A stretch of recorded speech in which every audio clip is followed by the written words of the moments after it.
Seja muito bem-vindo ao Cantinho Teológico. Meu nome é Gustavo Luiz. Vou falar hoje sobre como ensinar a Bíblia. Inicialmente, a minha intenção era fazer algo relacionado à escola bíblica dominical.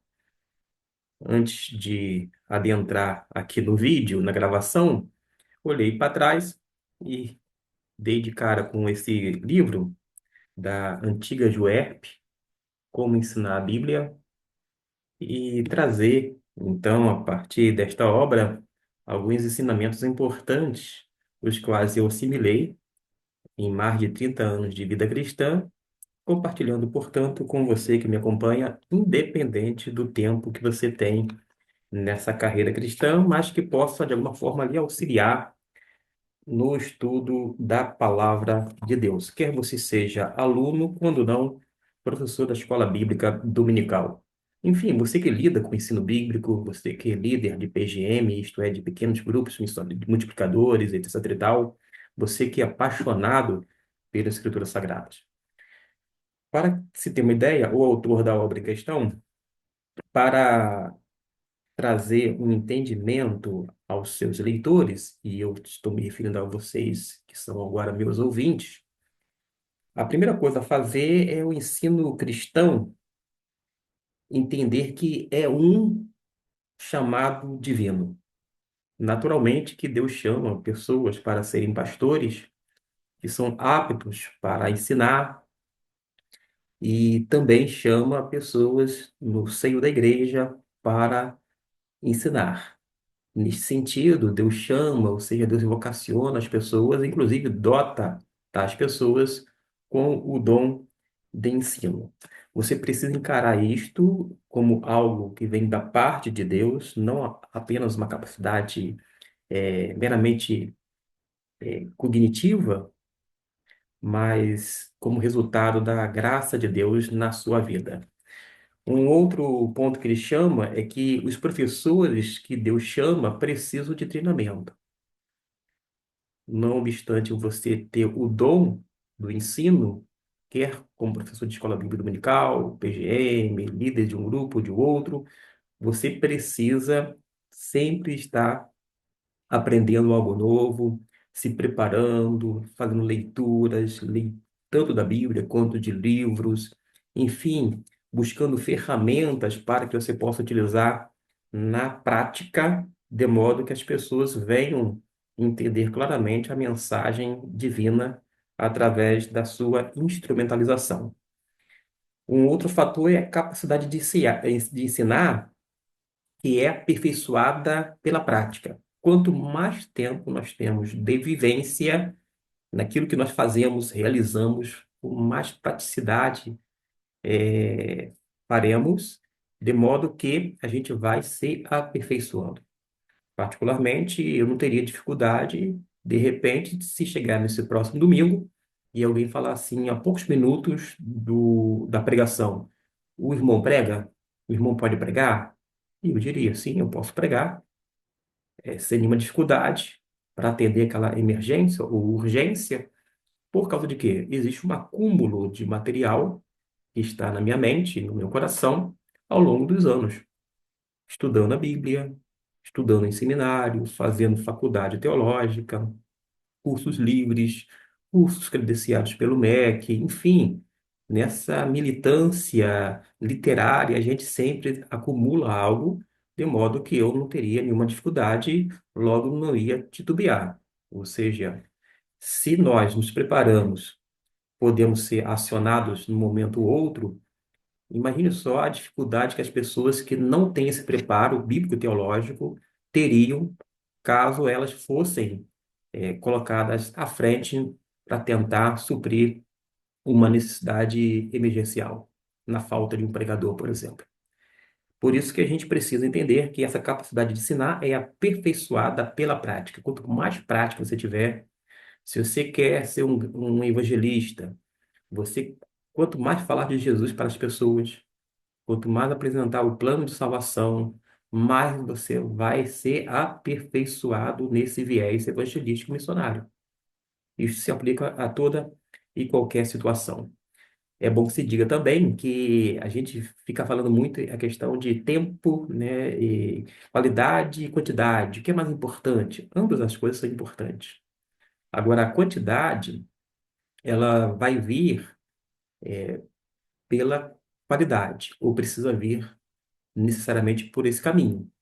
Porque quando você tem uma quantidade sem qualidade, você não vai ter um crescimento saudável, ao contrário, você vai ter um inchaço.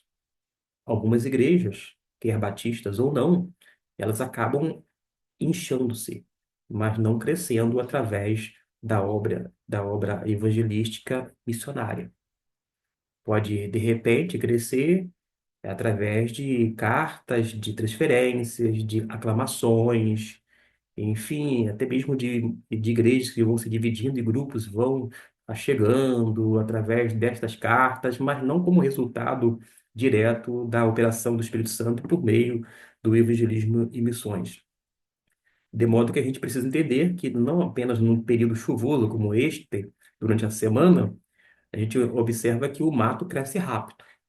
E uma professora americana disse certa vez, quando alguém indagou a respeito do crescimento fenomenal do evangelho, vou dizer assim, através dos evangélicos no Brasil.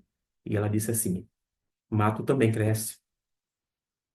Ou seja, não fique vislumbrado, maravilhado, porque se o crescimento evangélico vier acompanhado com a ética cristã, com a praxis evangélica, genuinamente falando, aí sim nós teremos um crescimento saudável, o que, infelizmente, não veio a corresponder-se.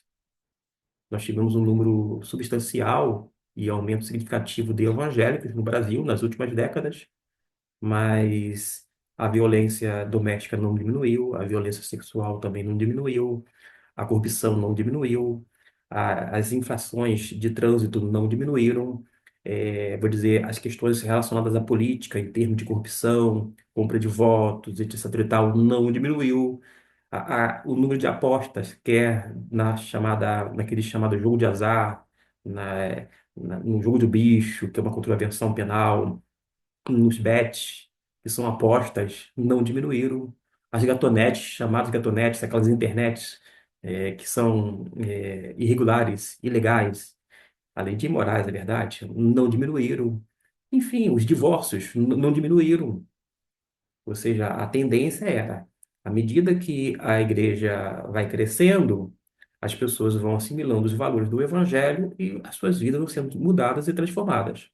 Aí aquele que mentia não minta mais, aquele que praticava algum furto não vai furtar mais, aquele que agia de uma má fé já não vai agir mais. Percebeu como que seria uma mudança saudável, realmente significativa para o nosso contexto evangélico brasileiro? Mas, infelizmente, não é isso que se verifica. Eu queria estar redondamente enganado. Eu louvo a Deus porque o evangelho chegou a vários segmentos evangélicos no Brasil, mas ainda estamos muito aquém daquilo que é esperado ou desejado a partir de uma pessoa que se debruça sobre o Evangelho de Deus e é transformado pelo mesmo Evangelho. Na arte de ensinar, não há substituto para o treinamento básico. A gente não pode ir por aquele caminho do improviso, achar que a gente já é professor de BD, já é estudado, já é vivenciado no meio cristão, logo não há necessidade alguma de se esmerar-se naquilo que vai fazer. Pelo contrário, há uma necessidade sim, e nada substitui o treinamento básico, aquele treinamento elementar, aquilo que é realmente necessário. Vou dar um exemplo aqui rápido.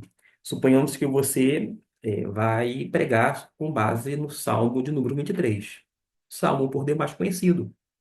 Você pode saber de qual é salteado, mas acontece que você precisa calçar as sandálias da humildade e fazer o seguinte: buscar direção a Deus em oração. Você precisa meditar na palavra de Deus, fazer a leitura cuidadosa e atenciosa da mesma. Você precisa ter o seu tempo a sós com Deus, de modo a descobrir o sentido textual.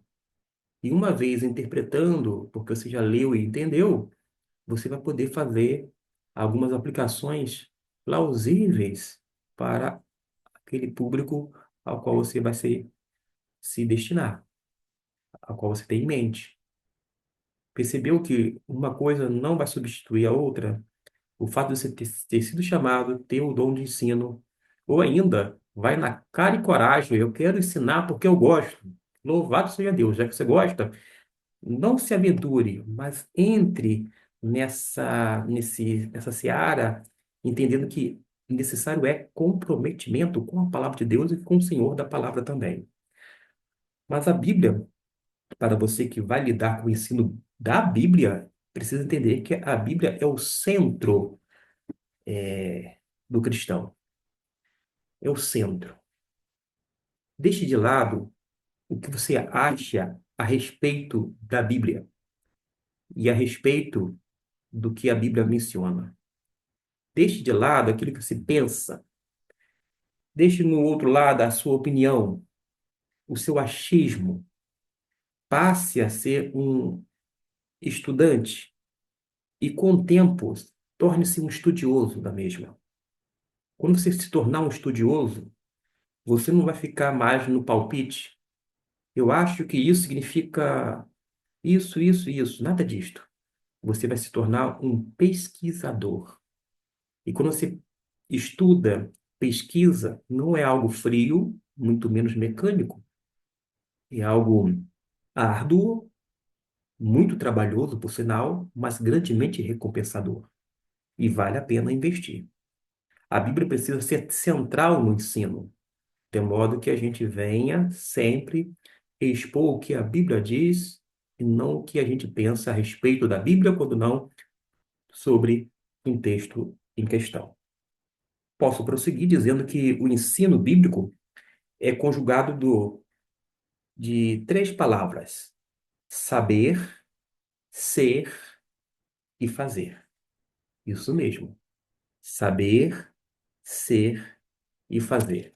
Naturalmente que a gente não vai trabalhar todos esses elementos que eu falei, mas a gente pode, por exemplo, entender que todos nós temos que reconhecer a importância de o professor ter um bom domínio da matéria. Vai falar sobre o Evangelho de Lucas, ele tem que saber o básico, o beabá, ele precisa. Ele tem que saber como é que é a cartilha, e se ele faz o dever de casa, se ele se aperfeiçoa, se ele se prepara, faz treinamento, capacitação, etc e tal, ele vai ter condições de fazer um ótimo trabalho. Por causa de quê? É bom ter o domínio da matéria e ensinar é mais do que isto.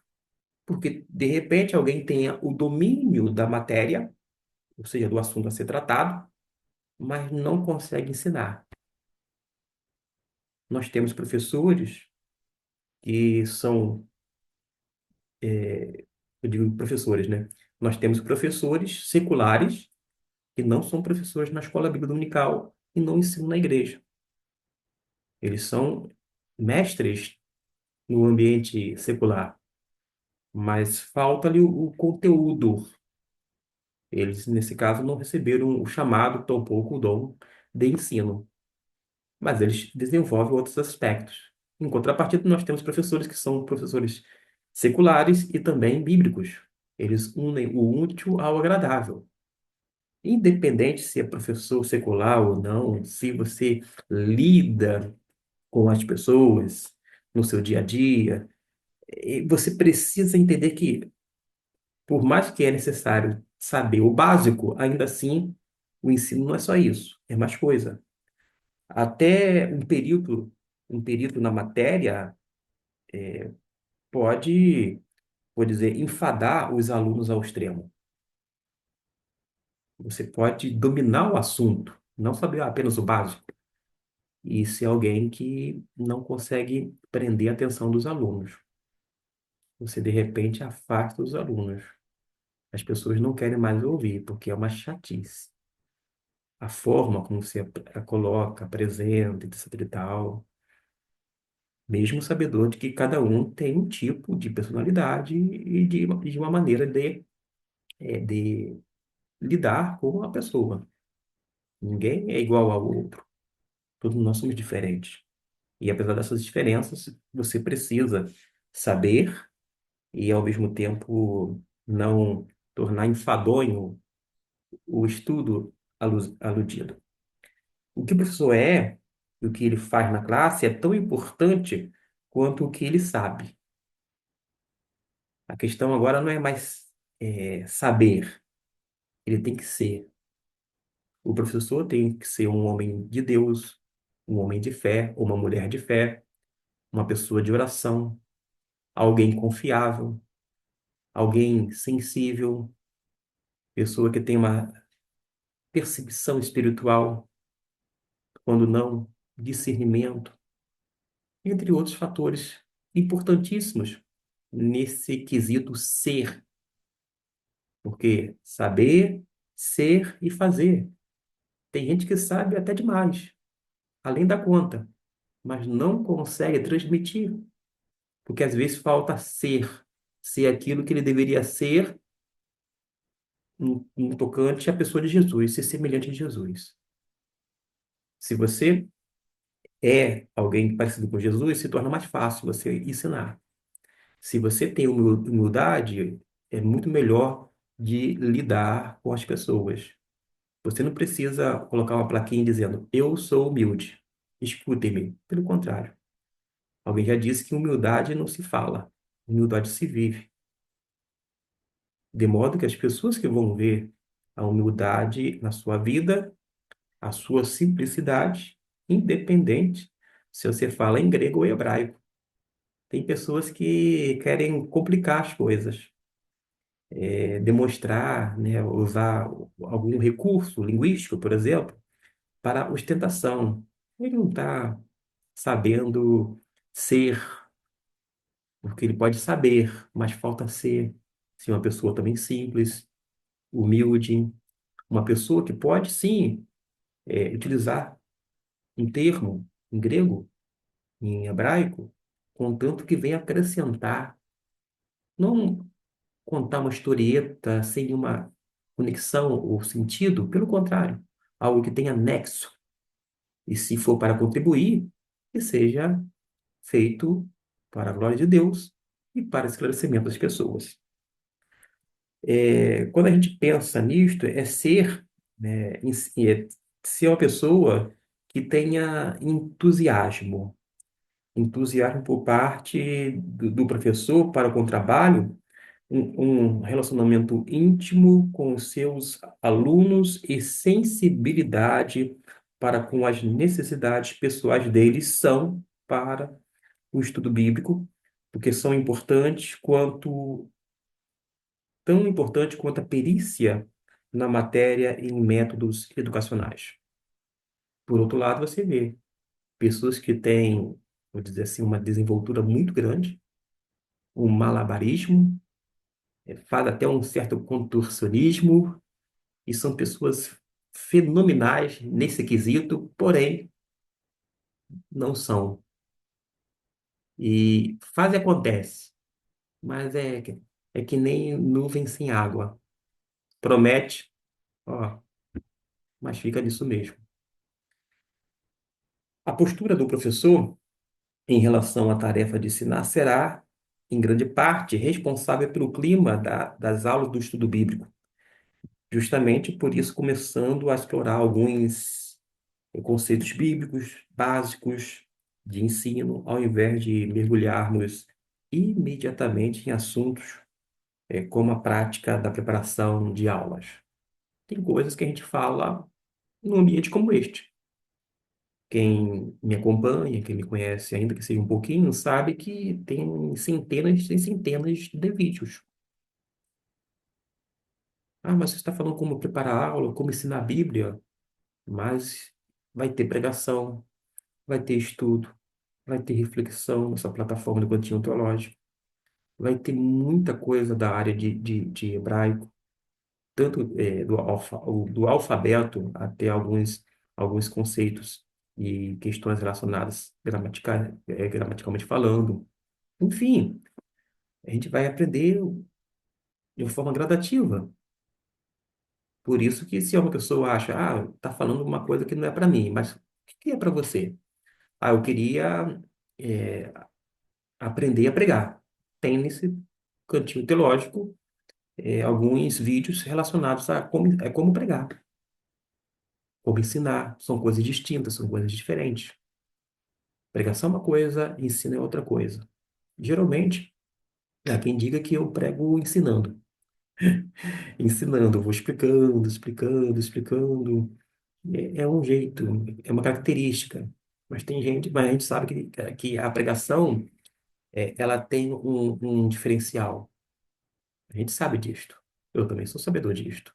Mas cada um, né, claro que vai trabalhar daquilo que entende ser melhor e da forma que ele é também. E o importante é a gente fazer também. É fazer, né, saber, ser e fazer. Fazer as coisas para a glória de Deus. Fazer as coisas com simplicidade, com amor, se importando com as pessoas. Ensinar, entendendo que a Bíblia é, de fato, a nossa única regra de fé e conduta.